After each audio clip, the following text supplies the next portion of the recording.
আসসালামু আলাইকুম। যে যেখান থেকে আমার ভিডিও দেখতেছেন সবাইকে অসংখ্য ধন্যবাদ। আজকে আপনাদেরকে আমি দেখাবো চিকেন ফ্রাই কিভাবে বাসায় বানাতে হয়। তো ফার্স্ট আমি চিকেনগুলিকে ভালোভাবে ধুয়ে নিয়েছি, তারপর দিয়ে দিয়েছি শুকনো মরিচের গুঁড়া, স্বাদ মতো লবণ এবং দিয়ে দিয়েছি আদা রসুনের পেস্ট।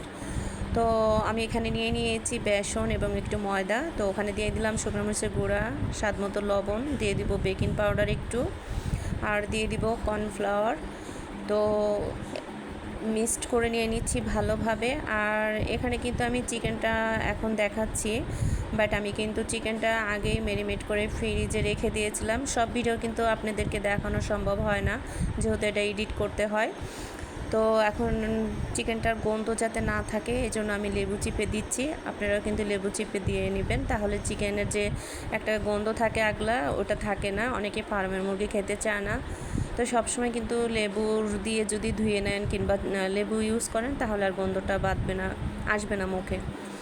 তো যাই হোক, আমি চিকেনগুলিকে এখন ভালোভাবে বেসনের ভিতর চুবিয়ে মানে ভালোভাবে মাখিয়ে নিব। আর মাখানোর পরে এখন আমি পানিতে চুবিয়ে চুবিয়ে নিব।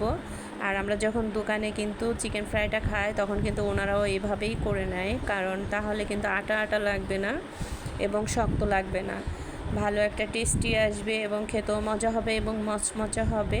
তো আপনি 2-3 বার যদি পানিতে চুবিয়ে নেন তাহলে কিন্তু চিকেনটা অনেক সুন্দর হবে। ভাজার পরে কিন্তু একটা কচমচ আওয়াজ আসবে এবং দেখতেও অনেক সুন্দর লাগবে। তো যাই হোক, অনেক কথা বলে ফেললাম। এখন কিন্তু চিকেনটাকে আমি ভাজা শুরু করে দিলাম। আর চিকেনটা সবসময় কিন্তু ডোবা তেলে ভাজা শুরু করবেন, তাহলে চিকেনটা অনেক সুন্দর হবে। আর আপনারা অনেক মনোযোগ দিয়ে আমার ভিডিওগুলি দেখেন, এজন্য আপনাদেরকে অনেক ধন্যবাদ। তো যাই হোক, কথা বলতে বলতে চিকেনগুলি শেষমেশ ভাজা শেষই হয়ে গেল। আমার ভিডিও ভালো লাগলে অবশ্যই লাইক কমেন্ট শেয়ার করবেন, আর প্লিজ আমার চ্যানেলটাকে সাবস্ক্রাইব করে দিবেন। তো আজ এই পর্যন্তই। ভালো থাকবেন, সুস্থ থাকবেন। নতুন কোনো রেসিপি নিয়ে আবার আপনাদের সামনে আমি হাজির হব। তো যাই হোক, আমি যখন মাদ্রাসা থেকে আসতেছিলাম, আমার ছেলে দিয়ে বাসার সামনে যখন এসেছি তখন গান্ডারের রস দেখি বিক্রি করতেছে, আর এটা আমার খুবই পছন্দের একটা জিনিস।